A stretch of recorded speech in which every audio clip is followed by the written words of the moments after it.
wanted to get into it. It's the post-mortem. It is the... we have to get into this North London derby absolute horror show. And if you just look at the performance, I don't think it was a complete horror show, but we're just such a blunt knife. Like, we're trying to go in and cut our steak with a spoon, pretty much. That's what it feels like at the moment. And I saw a lot of similarities to the game at the Tottenham Hotspur Stadium last year, particularly in the opening 20 minutes, half an hour. Like, if you put those goals aside where we conceded from those set pieces, we pressed high up the pitch. We won it back in good areas. We just couldn't hurt Arsenal for love nor money. We're swinging crosses into the box for no one. And it's just really frustrating to watch because it gives you this, like, a bit of a false sense of security where, you know, it looks like we're playing well and it looks like we're really hurting Arsenal or on the brink of hurting Arsenal, but everything just fails to materialise. Yeah, ultimately such a frustrating game. I think there were a lot of similarities to this game to last year. Obviously, the big difference is we weren't 3-0 down going into the first half, which is a positive. But but it's so frustrating the way we pressed. We came out with looked like serious intent. We're pressing them in their final third. We're getting a lot of joy. We're winning the ball back in such good positions. We're looking like there could be really promising openings. And then we just don't take that final step of creating that really good quality opportunity. We won the ball back in so many good areas, and we won the ball back in so many chances to open up Arsenal.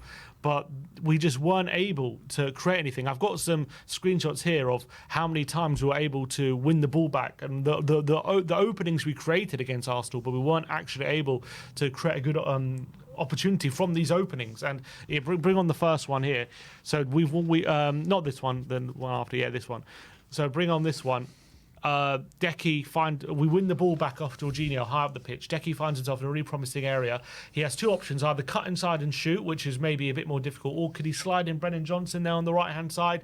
He decides to go for maybe the more difficult one, which is cutting inside and shoot, and unfortunately his shot gets blocked by William Saliba. There's then... we do really well to hit the ball high up off Ben White. Ben White's pass is intercepted by Son. It falls to Dom Solanke in what was a really promising position here from Dom Solanke to win the ball off. Bring on the next one. And you can see it's fallen to him. He's got so much space there. Look, I think he's almost got too much space. I think the mistake Solanke makes here is instead of letting the ball run across his body to get the shot off, he takes a touch, and that touch allowed William Saliba to get close to him. And you can see in the next screenshot, that's when he had space, and this is when he actually attempts a shot. Look how much the space is closed down. But that's a really good opportunity if for Spurs to... How do we not make an opportunity from that situation? He could have even found Brennan Johnson there on the right-hand side, who's completely free. It's criminal. He could have passed it to him. Instead, he actually doesn't even attempt a shot. He tries to cut inside Saliba for some reason and doesn't attempt the shot, and that was really disappointing.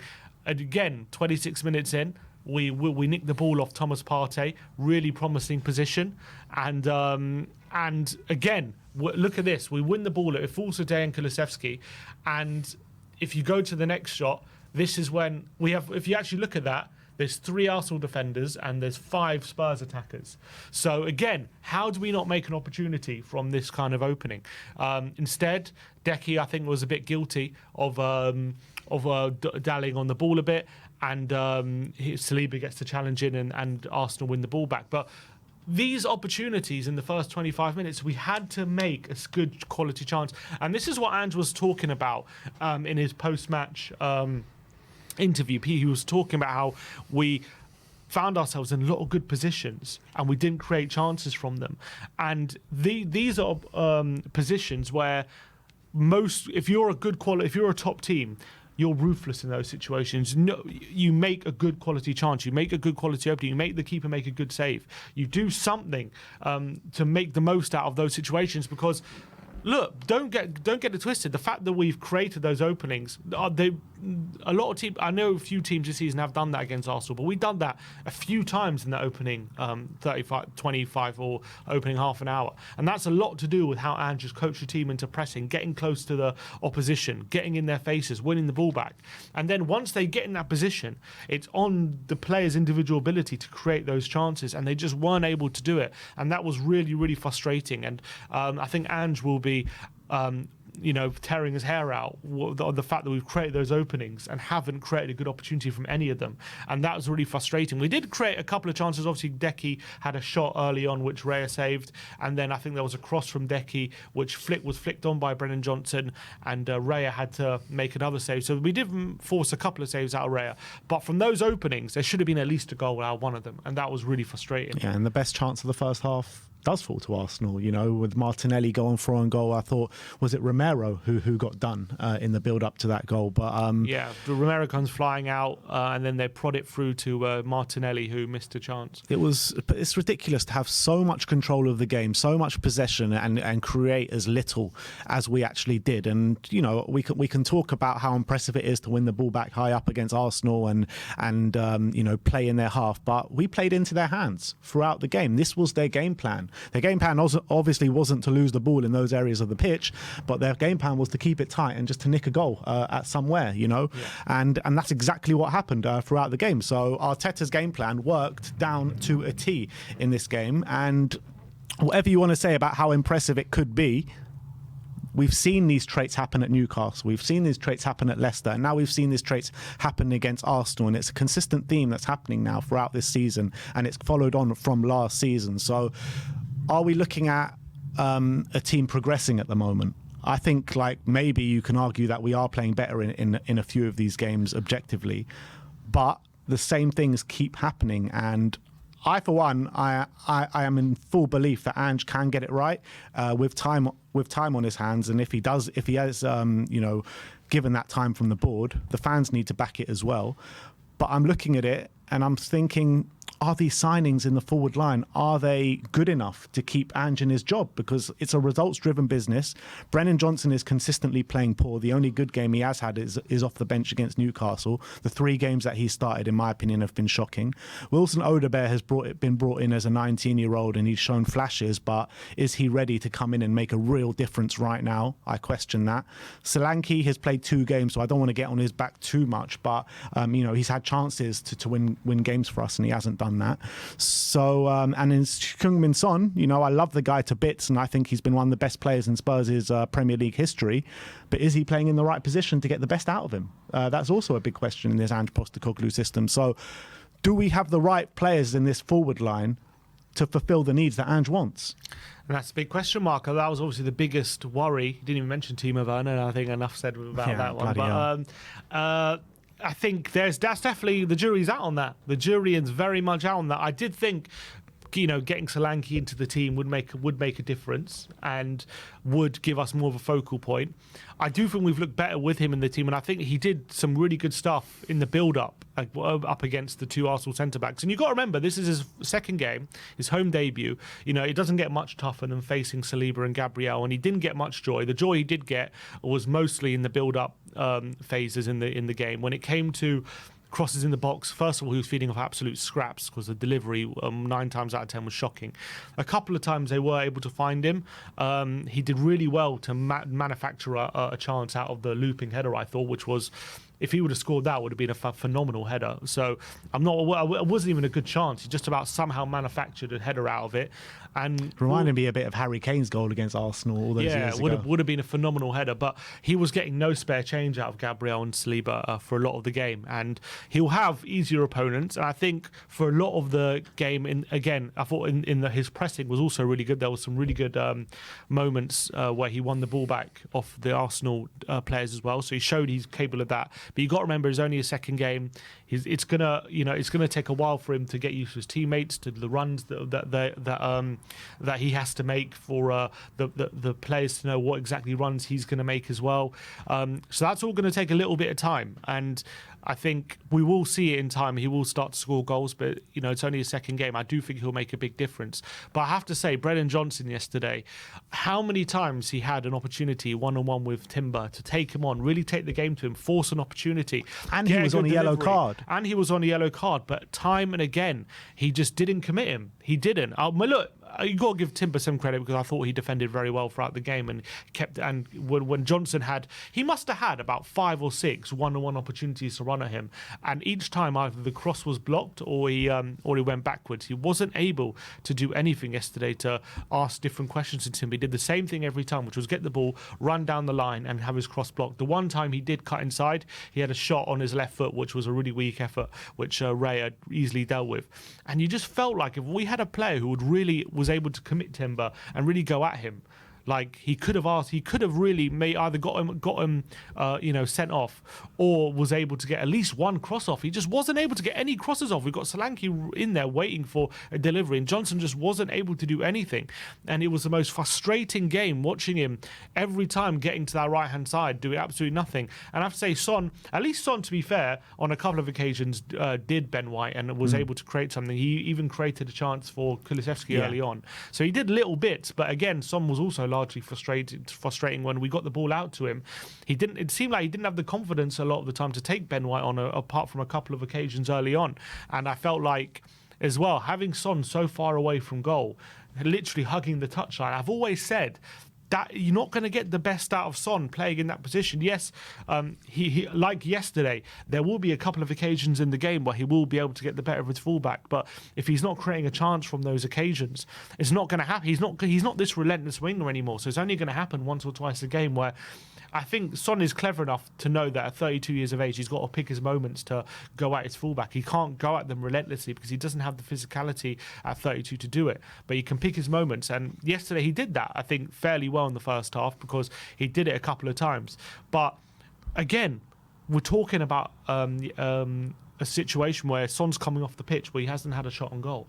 And that should never criminal. That should never be the situation, because Son's best attribute is getting his finishing, getting shots in and around the penalty box, getting him in that Sonny zone, as we say, and getting him shots off. And if we can't manipulate the pitch where we're able to get Son in those situations where he's getting shots on goal, then we're never going to see the best out of him. And that's on the manager. That's a massive issue. And that's completely on the manager. Like 100%. You've got fullbacks in Pedro Porro and Destiny Udogie who can go on the inside, they can go on the outside, right? Why not just tweak a few things, maybe even in just particular games where you can get Destiny Udogie providing the width on the outside, and then you use Sonny in those little pockets on the inside where he comes alive. He can shoot from 30 yards and ping it into the top corner. Like, we need to get Son in those areas because that is where he is at his best. And when you've got a player of Son's caliber and Son's quality, you have to use him to his strengths. I think if you're going to play Son off the left, then you have to adjust how your wingers are playing. That's the reality. I think fullbacks. The way we use Brennan Johnson is probably correct. I know whatever you want to say about Brennan, that's probably right for him to be a touchline winger, hugging the touchline, getting to the byline and getting cutbacks. That's probably the best use out of Brennan Johnson. So you don't have to change anything there. But when it comes to Sonny, using Sonny as a touchline winger, using him to basically get to the byline and get crosses in, that's no way to use your best player, especially with his best attributes. And I know we've had problems with Son up front in terms of, I don't think Son up front would have been the answer yesterday. But adjusting his position, allowing him to be a bit more central, allowing him to operate in zones where he's able to get shots on goal, where if he can just get a little opening, he can get a shot off and he can be clinical, he can make the difference in those scenarios. Having him stuck out wide, asking him to take on fullbacks all the time, asking him to just basically get crosses in the box and not getting in positions where he can shoot, that's not going to get the best out of him, and it's not going to reap the benefits of having Son in the team or the system as well. I don't think it suits the system having Son in that kind of position either. An adjustment there if he's going to continue to play Sonny on the left wing, because it's just not going to work, especially against better opposition. Son can be a killer in these games. He can make the difference, but not in that position, not stuck out wide, hugging, getting chalk in his boots. That's not going to get the best out of Son, in my opinion. So I think that's a problem. That Ange, look, it's only 4 games into the season, and he'll have time to make these adjustments. But I think if he's going to continue to play Son in that position, I think it's going to be a frustrating watch, I think. And you also just need a bit of variety in the play, where I do feel the fullbacks invert just a bit too much. Like, everyone knows exactly what we're going to do every single time. And if you've got a team like an Arsenal who know who are the most top defensive team in England at the moment over the last year, they know how to defend it, and they'll defend it every single time. And we saw that yesterday. And we can't seem to fashion real chances consistently against anyone at the moment. And I'm thinking about that, and it's like, teams know exactly what we're going to do, exactly how we're going to set up every single game. You've got to have some variation to your play. Well, I think he's trying to do that, to be fair, because he's brought Decky into the middle. And I think that has brought an extra element to our game. I think Decky... What's happened, I feel like, with Decky in the middle is it means Maddison has taken on a bit of a deeper position, and we're not seeing him enough in the final third a lot of the time. First of all, when he is in the final third, he has to be doing more. But I feel like he is trying to add different elements to our game, and I think starting Decky and Maddison in the the 2 number 10 positions or number 8 positions, we haven't seen that against top teams so far, and I think. I wouldn't say it worked, because obviously we lost the game. We didn't create enough chances. But, I wouldn't say we didn't create enough chances because we had Decky and Maddison together. I think that was a different element to how we were operating in the final third. We weren't able to, we were only able to find spaces out wide, and the wide players weren't good enough to create those opportunities. Arsenal just clogged up those central areas. They had Partey and Jorginho in a double pivot, 2 players who can be, effective defensively, and it proved that yesterday. And we struggled to break them down centrally. We tried to go through the centre. In fact, Decky was finding a few pockets of space in the centre, but he wasn't doing enough when he was in those positions.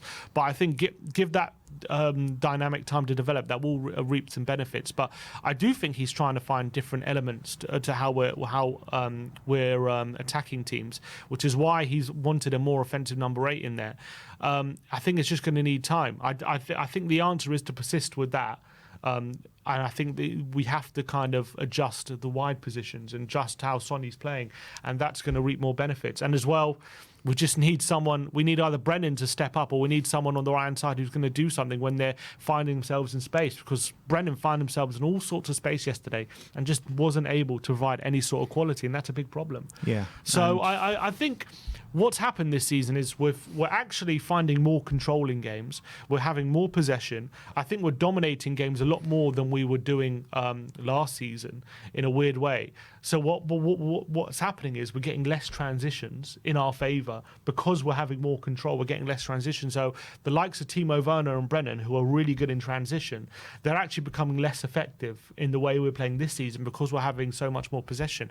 So in a way, because we're doing a good thing in dominating the ball and finding and having more control, that's added a different problem. And that different problem is the likes of Brennan, even Son, Timo Werner, who are much better in transition, are finding it more difficult to be effective. And that might take time to adjust to. And that's maybe something we need to work on. Yeah.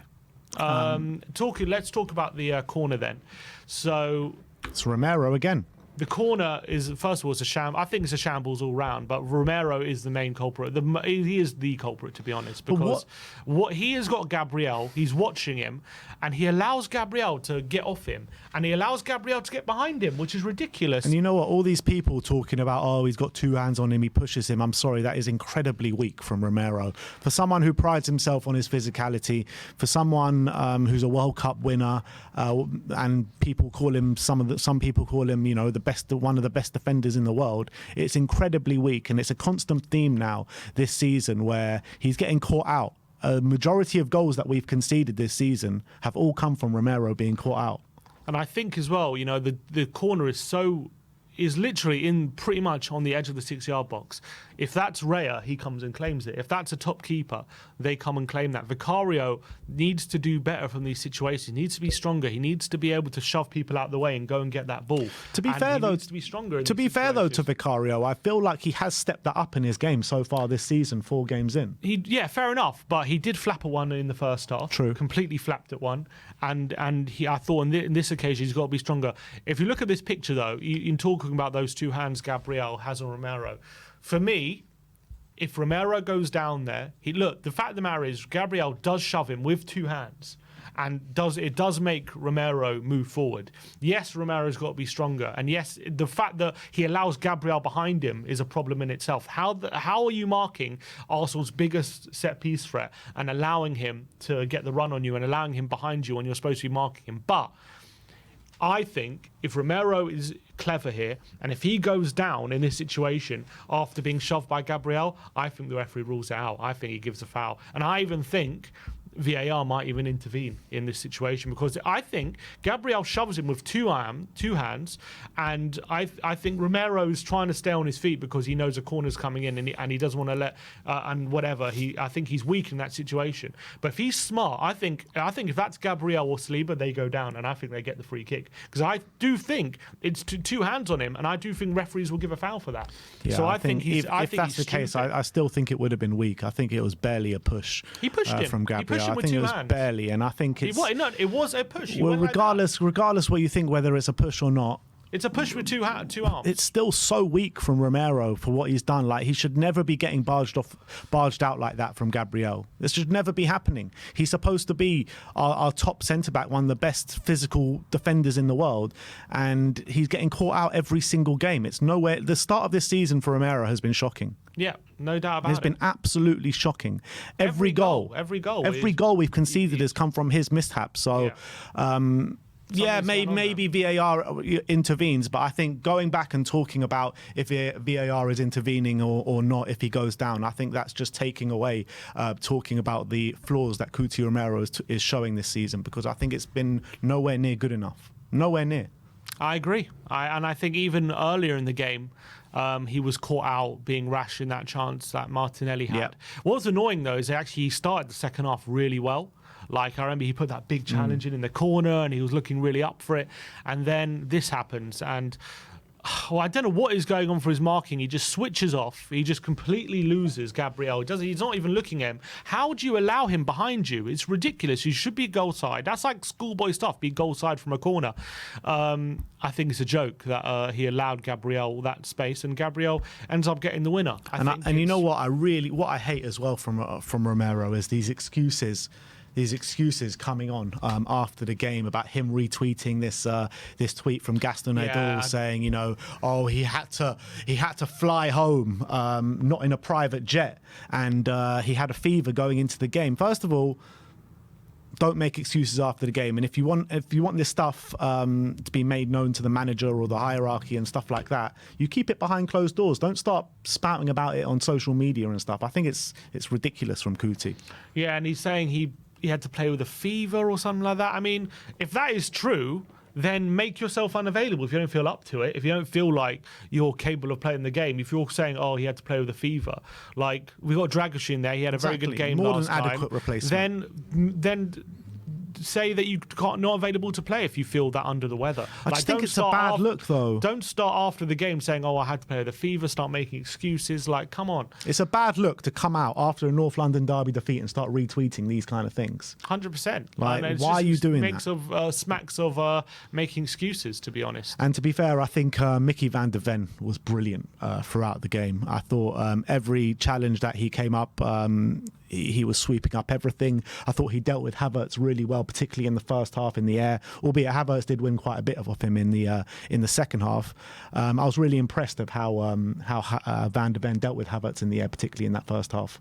Yeah, I mean, Havertz did have that one chance in the first half, but that was mainly a Fudogi. That was the head of Fudogi. But I thought, actually, Havertz had, although the corner they won came off Havertz kind of breaking away and holding the ball up, but I think he did all right, Havertz, but I think Van der Ven, a lot of the time when there was a transition, he really dealt with it, and he dealt with it well. So I thought he had a really good game. He did have some trouble, though, playing out the back in the first half, especially. Havertz was able to close him down on a couple of occasions, but they didn't really create any chances from it. I think they won a couple of throws. That was it. I think by and large he had a pretty good game, Mickey van der Ven. I was pretty happy with him. He was probably our best player on the day. Yeah, well, probably when all said and done. So, look, it was a very frustrating day. There's a lot of discourse on this about Ange Postecoglou. The most frustrating thing about this game was utterly predictable. Yeah, He was utterly absolutely. You knew the longer this goes on 0-0, the more chance Arsenal are going to win this 1-0. And you know, the Newcastle game as well. At the end of it, you were saying how predictable that is, where we don't take our chances, and the whole of the second half, you were going, we're going to lose this 2-1, we're going to lose this 2-1. And the whole of the second half, I was thinking to myself, we're going to lose this 1-0, we're going to lose this 1-0, and ultimately it happens. Yeah, so I think you know what, and I think the single most disappointing thing about the North London derby, in terms of the performance-wise, was that after we conceded, there was nothing. Absolutely no response from the team. We still had time, 25 minutes. That's not nothing. And to be fair to Ange, he did very quickly after that make changes. He brought on Odebear. I thought it was the wrong changes. He brought Odebear on. I thought at that point I don't think it was wrong. Odebear on, and who did he bring on? Werner. No, that was later on. He brought Odebear on, and he brought Sarr on. Sarr and Odebear. That, to be fair, those were the right changes. Those were probably the right changes. Why are you bringing on Werner for Maddison? With 10 minutes to go. If you're going to take off Maddison, you bring on Lucas Bergvall.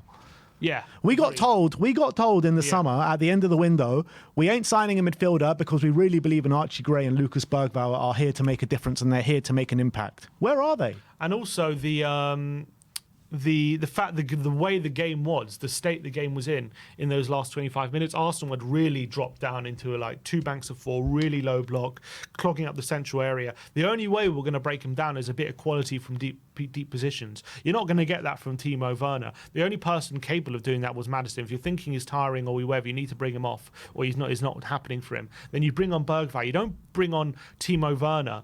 And I think, what do you put Timo Werner on? He put Son up front, and basically we had absolutely no delivery. You're swinging balls into Son, looking for him to challenge something.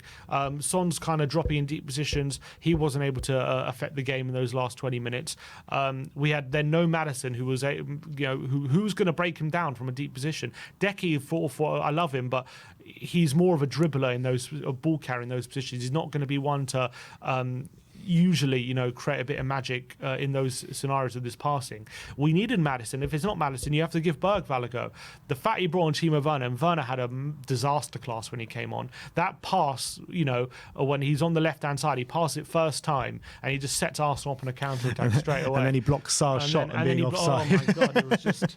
Honestly. It was comical, to be honest, because Werner came on and I thought the first few actions he actually looked all right when he came on, Timo Werner, and then that happened and you're just like thinking, just get this guy off the pitch, man. Like, and this is what I was saying in the summer, like at the end of the transfer window. Have we done enough to really take us on to the next level? Ange has been talking about we need more quality in the front line. Have we added that more quality in the front line? We've got Dom Solanke in, fair enough, but apart from that, what have we done?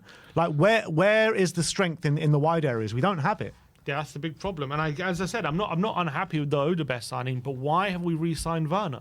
That's the big question here. And to be honest, that has to be on Ange, because we signed him very early on. I don't think we sign him that early on unless Ange is one okaying it and wanting it, actually. And I think having Timo Werner here is already showing problems. Yeah, Ange backs himself to get him back to his old Leipzig days. That's the problem. But but we don't need that Werner. We need someone different in the wide areas. Werner's best days at Leipzig were him being a striker. That was where he was at his best. And I understand the way we play. His probably most effective position in how we play is probably on the wide areas, but Timo Werner's never been a brilliant wide player. He can do that shift and ball across the face of goal, but that's all he has. When he's not doing that, he's completely ineffective, and especially against low blocks. He can't do anything against a low block. He doesn't have that quality to put a ball on a sixpence when he cuts inside on his right foot. When he cuts inside, nothing happens. We needed a real upgrade in that wide area position, and we needed Odebear as like a young up-and-coming winger. I'm happy with that. I don't mind having Odebear as a winger who could, really, as a young player who can be really good with his dribbling and have that little bit of fearlessness and whatever. He can be a young up-and-coming player who we might see the best of in a couple of years. But we needed, with him, a serious upgrade, a proper signing on the wing. And instead of that, we went with Timo Werner. And at the moment, look, it's still 4 games into the season. It's still early days. But at the moment, we're not looking like we've done enough. And again, Solanke's only played 2 games. We need to get him acclimatised to the team. I don't want to jump the gun saying, our front line is useless just because they've looked useless for the first 4 games. Because I do think the first 4 games have brought more issues, this season than different issues to last season. But at the moment, especially in the wide areas, it's worrying signs. But is Ange going to be able to last the season with this front line? Because it is a results-driven business. Yes, it's only his 2nd season. I want him to last the season. I want him to be given the time and to trust the process and everything, because I do see, signs that we can become a good team if the right players are implemented in the right positions. But the stats are not lying at the moment. He's on a worse win percentage than Mourinho, Pochettino and Conte. We're having a worse start to the season right now than when Pochettino got sacked, and Pochettino had a lot of goodwill in the bank. We don't win against top 10 teams. We just don't. I think 1 win against top teams since December 2023. So he needs to start picking up these results very quickly. Otherwise, it could be a very slippery slope. If this continues, he will be gone. That's the reality. If we've lost 7 of the last 11 games. Yeah. The only teams we have beaten are Everton. Everton who've lost every game, Burnley, who we relegated, and Sheffield United, who are already relegated. Those are the only 3 teams we've beaten in the last 11 games. That is majorly worrying. There's no getting around that. There is absolutely no getting around that. And if he doesn't turn that around quickly, then he won't last much longer, because as much as all the goodwill he's had, I guarantee you the board expect us to be in a top 4 challenge and probably expect us to be getting in that top 4. And if he doesn't do that, he'll be gone. Yeah. And all this talk of a project and process and all this stuff, they'll be out the window. It'll be thrown away, and we'll go for someone else, because you can't have that kind of form and have that prolong. And expect to carry on a job, especially a big club like Spurs. And yes, I want Ange to do well, and I think watching us play, I do see what he's trying to do, and I do see where we need to improve, and all this kind of stuff. But if he can't do it, then it's all well and good saying all this stuff. If he keeps on these kind of results, he won't last much longer. To be honest, he won't. I said at the beginning of the season, if he gets off to a bad start, there's going to be a lot of pressure building on him, and I think we're starting to see it already. I would, if results still carry on going this way, I would, me personally, like to see the club act how Arsenal acted with Arteta, with the 8 losses in a row, 2 8th place finishes. I want to see us stick with this process, even if it carries on going badly. I think we have to stick with this process. I do think, Ange can be and is the right manager to take us forward. So even if it is through the bad times, we still need to stick with it, in my opinion. And I know this board too well that they will pull that trigger, won't they? Well, it's late October, early November. That's a dangerous time to be a Tottenham manager. It really is. It's a dangerous time, especially if you're not getting good results. But exactly, because that's a lot. History tells us we do like to change managers around that. It's either that or around March time, when we still see when we feel like, if we just have a good late run with a manager bounce, we can still make top 4 kind of thing. I just hope the hierarchy don't think that we should be further along in the project at this moment in time. People still got to remember the club that Postecoglou took over a year ago, just over a year ago, just losing Harry Kane, the whole squad needing a complete rebuild. A lot of these players are completely new to this team in their first year or their second year. So you got fans and the hierarchy need to realise where we're at as a football club right now. And when we're trying to pit it against Arsenal, who have stuck with the process for 5-6 years now, however long it's been, they're just they're light years ahead of us. That's the reality of the situation right now. So when we're trying to compare ourselves, there is no comparison right now between Tottenham Hotspur and Arsenal, and that is just the hard-hitting reality. Just silence, pure silence. I'm sorry, but that's the facts, and we need to stick with it if we want to get there, because we won't get there without sticking with a project. Correct, and that's what we need to do. The problem is, Andrew's never been a long-term project guy. No, because he's always fulfilled in his projects before. He always fulfills and then leaves.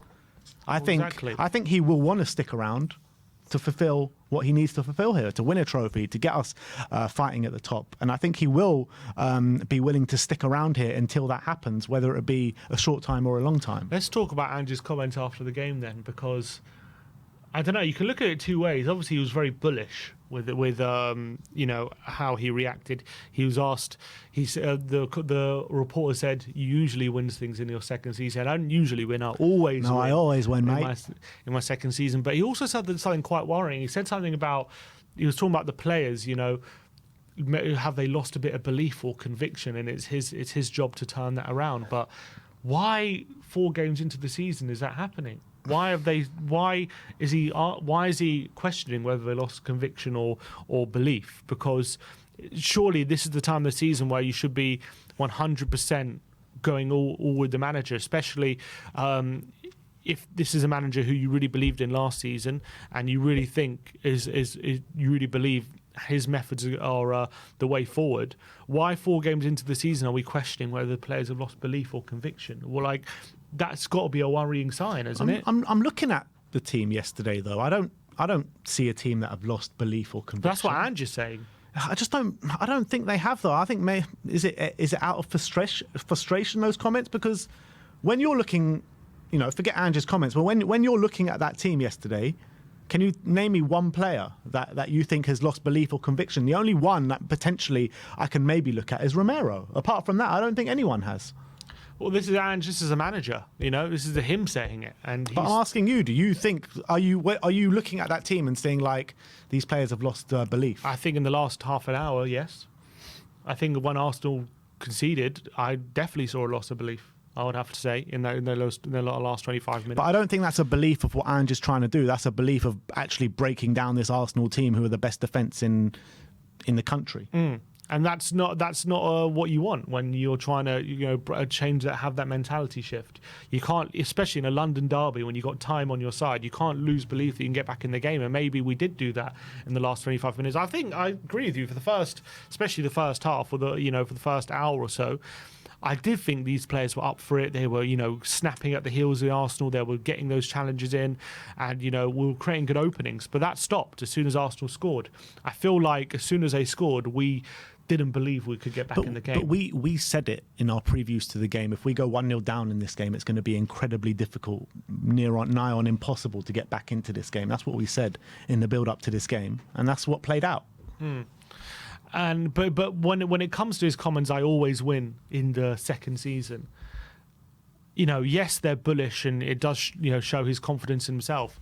But is it not reminiscent of like Mourinho or Conte, what they used to say when they were manager here? I'm a winner, I always win, kind of thing. This is reality. They are winners. They are winners. Conte. But didn't they get criticism for having that kind of mentality when you're trying to build something? Has Ange not just put pressure on himself by saying that? Look, it can go one of two ways, isn't it? He either wins and everyone goes back to that comment and being like, you're right, or he doesn't win anything and he gets trolled. The memes come out and everything comes out. But I think there are defining factors why we haven't won under Conte, why we haven't won under Mourinho, and probably why we won't win under Postecoglou. Conte was never given the tools to do anything here. He does a miracle and gets us in the top 4, and then he gets Clement Longley and all these kind of players. If we backed Conte with the way that we backed Ange Postecoglou, and we have this squad under Antonio Conte, I have no question in my mind we would have gone on and bettered what we did the season before under Antonio Conte. Jose Mourinho, for all his flaws, we sacked him 3 days before a cup final. And Ange Postecoglou, we're not giving him the attacking players that he wants. So it's in a weird way, we've got the team that Conte needs right now. But are we not giving the attacking players he wants? Maybe he needs. We don't have the required quality. Maybe that's a flaw in Ange Postecoglou. Maybe, but we don't have the required ability to take us on to the next level in the front line. Well, on this evidence, we don't. That's true, but Ange has to live and die by that. Ange has final say on these transfers. Well, he said that he signed Werner straight after the season ended. That's him. These players are his players, 100%, and he's going to have to take the flak if it doesn't go well. Right? Is it if it doesn't go well, but people are going to, is it right to blame the board when they have they not backed him? No. To be fair, under Postecoglou, he has been backed. The other two haven't been backed. You're trying to compare them to Mourinho and Conte. I think those are the real. Mourinho and Conte are certified winners. They weren't given what they need to go and do the job. Ange Postecoglou, it remains to be seen. You're asking, is it comparable to those two? Where I don't really think it is. fair enough. I'm hoping the pressure's not getting to him. I feel like when managers get like that, they only start, backing their own record and stuff like that in previous jobs when the pressure starts getting to them, and that's what I think we saw a bit of Mourinho and Conte. Yeah. And was there signs of the pressure getting to Ange there with him saying that? Definitely, I think the pressure is getting to Ange a bit at the moment, and it's up to him to turn it around. Look, it's still early on the season. There's still a lot of football to be played. People say it's our worst start to the season since Pochettino's second season, and look what happened there. We turned it around, and we ended up going on a title charge that year. So, nothing's lost. Nothing's. You can't. It's not all done after 4 games, but considering how we ended last season, definitely, he's under pressure to turn it around quickly. But he has to be given the time. Even if he can't turn it around over the next month or so, he has to be given the time to fulfill what he needs to do at this football club. Because if he doesn't, then it's just a carry-on of everything that we've been through over the past 7 years. We bring in a manager, we don't let him implement his ideas for a long amount of time, and they get sacked, and then we're on to the next one, and then the same thing's going to happen. The revolving door that is Tottenham Hotspur. Mm-hmm. We need to stick with him. We have to. We've got no other option. Agreed. That is your match review. As much as, I don't know how long that was, about an hour that we were going at it for.